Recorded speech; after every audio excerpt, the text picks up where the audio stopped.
Lots of development happening in Harrison County. You got Buc-ee's to a lot of other businesses building or expanding, especially along Seaway Road. Joining us with his insight, Harrison County Development Commission Executive Director Bill Lavers. Thanks so much for joining us. And a lot happening in Harrison County. These are kind of boom times here on the coast. And Buc-ee's is getting the headlines because everybody drives past it and there's a lot of anticipation there. We're getting close to opening. The signs are all up there. What is it going to lead to as far as future developments in that area along Minge? Well, first of all, you've had 2 bills in 7 days, actually 3. With Bill Cork being here last week, me and Bill Snyder here all the time. So I need a name change then to Bill. Catch up. Okay. So just between Minge and Kill Delisle, in the last 6 months, we've done over $800 million of future investment, and there's a lot more to talk about. But Buc-ee's was kind of maybe the straw that broke the camel's back, that has brought a lot of attention to that side of the county. So we're really excited about Buc-ee's itself, but then what the after ripple effects of Buc-ee's coming and some of that attention has brought to our county. Yeah, that's the thing. You see, it's got a lot of flash, but there's a style there. But the substance is not only the business bringing the jobs in, but the expansion over there with Minge Avenue and making that a pseudo destination for people to stop. So when you add all that in, that's where it really it comes into play as far as the economy, jobs and stuff. And you know, they say over 5 million people will stop here now because we have Buc-ee's. That, you know, we're the landmass between New Orleans and Mobile. They never would have stopped otherwise. So it gives us an opportunity. They're going to be our local folks working in that store. There's going to be Mississippi branded goods, and it's going to give people an opportunity, just like COVID did, to highlight Mississippi, Mississippians, our love of talking to people and not ignoring people like some places up on the East Coast. So I think it's really just going to be a great partnership between Buc-ee's and the community, and just highlight Mississippi. And when we're talking about an infusion of tax dollars coming in there, how does that tax dollars turn around and potentially be used for our benefit here in Harrison County? Well, there's no incentive for Buc-ee's other than the interchange. That's what they asked for, so they didn't get a tax abatement. So we get all the fuel tax, we get all the property tax of not only what Buc-ee's does, but anything that happens in an area. We did do a TIF with the legislature to allow for some of the infrastructure, the Buc-ee's Drive. But I was on the phone this morning with somebody that I can't say who, but there's going to be some more development on the backside of Buc-ee's with a place that doesn't normally sell land, because I talked to them last week.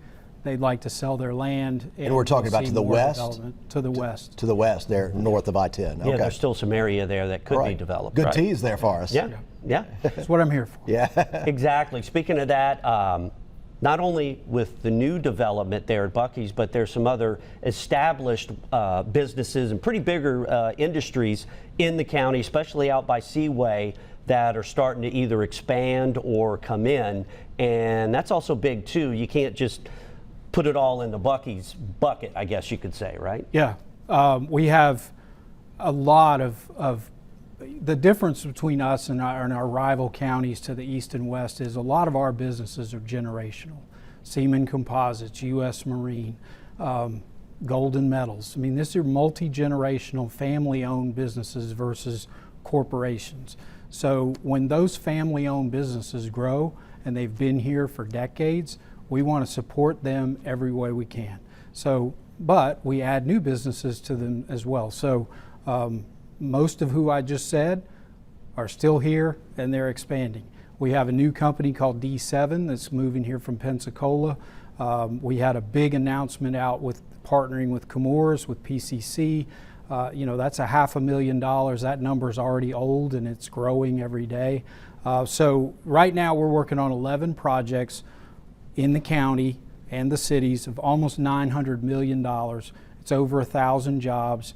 And Brandy in my office has worked with Bill Cork and his team at MDA to add value for almost $28 million worth of extra incentives that we've gotten for those businesses to come to Harrison County. And those are all new investments coming into the county? It's about 60 new and 40 old. Yeah, okay. And well, give us an example of some of those new ones that are coming in that we might not be aware of. D7, the project that the PCC partnership with Chemours. There's a big partnership we're not ready to announce yet, but everybody knows about. It's kind of like Buc-ee's, the worst kept secret. But we've got a freezer project coordinated with the port that's coming to the Seaway. We've got a really cool. It's technology. It's not a lot of jobs, but there's a gasification project at Pecan Grove. I wasn't supposed to say that either, but well, that's okay. So a lot of big developments. A lot of really yeah. cool, and it's all over. It's not just it's not just on Seaway. It's all over the county. It's in all kinds of business. The thing that keeps me up at night is, we got 1,000 jobs coming. Where are the people? Because we don't have 1,000 kids coming out of school. We didn't just have Boeing shut down. Everybody's looking for the right people. They're going to have to move here, and that means new housing. Yeah. So it's a combination of graduate out of the school, get those kids trained up for what they think they want to do, import some people, and then I tell customers all the time, you got to be a good pirate. You may have to steal some people from somewhere else. So unfortunately, that's the truth. You know? And you always look at, everybody talks about keeping the local folks here and working, and that's huge as well. All right. Keeping them here. Bill Lavers, thanks so much for joining us this morning. A lot happening in Harrison County. And thank you all for joining us here on WLOX News This Week. Have a great week ahead.